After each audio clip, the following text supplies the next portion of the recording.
UP के 23 जिलों में बाढ़ से हाल बेहाल है। 1243 गांव में पानी का प्रकोप देखा जा रहा है। सबसे ज्यादा कहर हमीरपुर, इटावा, प्रयागराज और वाराणसी में देखने को मिल रहा है।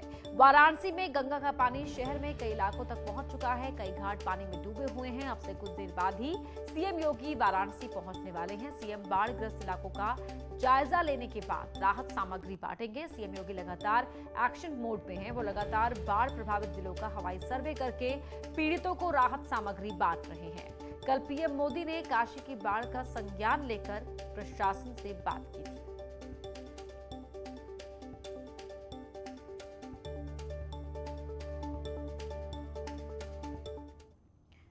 इन्हीं हालातों को देखते हुए सीएम योगी खुद ग्राउंड जीरो पर नजर बनाए हुए हैं। वो लगातार बाढ़ प्रभावित इलाकों का दौरा कर रहे हैं। इससे पहले सीएम योगी ने मंगलवार को हमीरपुर और जालौन के बाढ़ प्रभावित इलाकों का हवाई सर्वे किया। इसके बाद सीएम ने खुद जाकर बाढ़ राहत केंद्रों का जायजा लिया। साथ ही बाढ़ प्रभावित लोगों से मुलाकात कर उन्हें राहत सामग्री बांटी। सोमवार को सीएम ने इटावा और औरैया जिलों के बाढ़ प्रभावित इलाकों का जायजा लिया।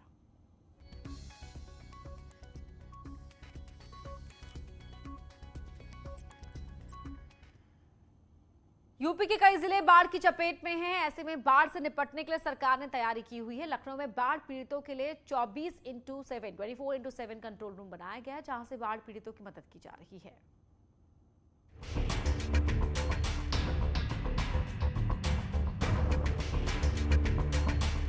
यूपी के 23 जिले बाढ़ की चपेट में हैं।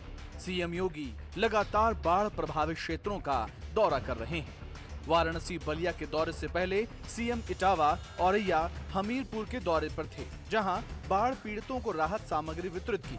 इसके अलावा सीएम योगी के निर्देश पर राजधानी लखनऊ में बाढ़ कंट्रोल रूम बनाया गया है, जहां 24 घंटे बाढ़ प्रभावित क्षेत्रों पर नजर रखी जा रही है। वहां पर एनडीआरएफ की टीमें लगी हैं और रिलीफ कैंप्स खोले गए हैं। 4000 लोग बनारस में रिलीफ कैंप्स में हैं और उतने ही लगभग प्रयागराज में हैं और बड़ी संख्या में नावें लगाई गई हैं और फूड पैकेट्स बांटे जा रहे हैं। कम्युनिटी किचन खोले गए हैं। योगी सरकार ने बाढ़ पीड़ितों की मदद के लिए राज्य में 53 एनडीआरएफ की टीमें और 19 बटालियन पीएसी की तैनाती की है। साथ ही लोकल एडमिनिस्ट्रेशन भी पूरी तरह से बाढ़ क्षेत्र में लगी है। राहत आयुक्त का कहना है कि यमुना में जलस्तर कम हो रहा है। उम्मीद है अगले 24 घंटे में गंगा के जलस्तर में कमी आए। अभी एक थोड़ी सी राहत की बात ये हो रही है कि यमुना में पानी घट रहा है, तो हमें आशा है कि अगले कुछ घंटों में या अगले कल तक गंगा में भी पानी घटेगा। बहरहाल बाढ़ से निपटने के लिए सरकार की कोशिश जारी है। वहीं यूपी के लोग बाढ़ बारिश के डबल अटैक से जूझ रहे हैं। तो मुख्यमंत्री खुद ग्राउंड जीरो पर जा रहे हैं, लिहाजा सरकार और राहत विभाग की तैयारी पूरी है कि ज्यादा से ज्यादा लोगों को समय से राहत मिल पाए, समय से उनको बोट मिल पाए, उनको खाने पीने के सामान मिल पाए। तो ये पूरी तैयारी उत्तर प्रदेश सरकार की है। अजीत सिंह, न्यूज 18, लखनऊ। यूपी के डिप्टी सीएम केशव प्रसाद मौर्य ने आज प्रयागराज में बाढ़ का हवाई सर्वेक्षण किया। प्रयागराज में गंगा और यमुना दोनों ही नदियां उफान पर हैं। दोनों ही नदियों के तटीय इलाके बाढ़ के पानी में डूब गए हैं। छोटा बघाड़ा, सलोरी, अल्लाहपुर समेत कई इलाकों में लोगों को पलायन करना पड़ रहा है। बाढ़ के हालात का जायजा लेने के लिए केशव प्रसाद मौर्य ने हवाई सर्वेक्षण किया।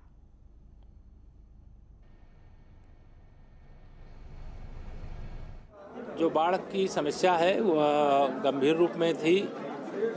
आज उसका मैंने हवाई सर्वे किया, निरीक्षण भी किया है। फिर बाढ़ से जुड़े हुए जो अधिकारी हैं उनके साथ एक बैठक भी की है। अब यमुना जी में भी और गंगा जी में भी जो जलस्तर बढ़ रहा था वो ठहर ही नहीं गया, अब कम होना शुरू हो गया है। यहाँ पे जो बाढ़ राहत केंद्र है उसकी भी व्यवस्था है। जो बाढ़ पीड़ित हैं उनकी सहायता के लिए भी।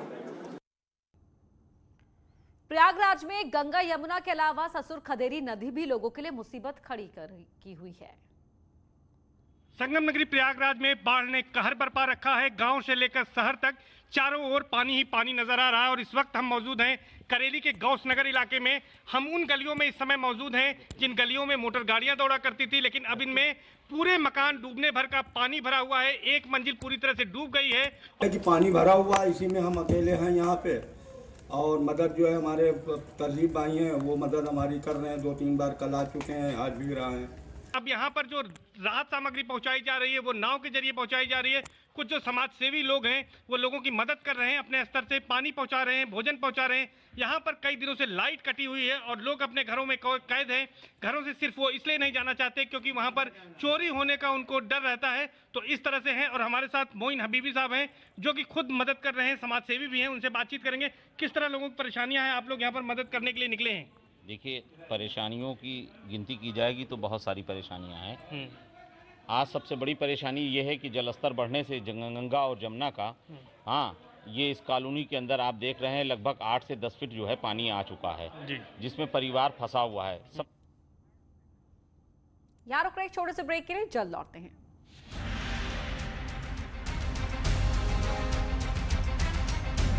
कि बहुत उत्साहित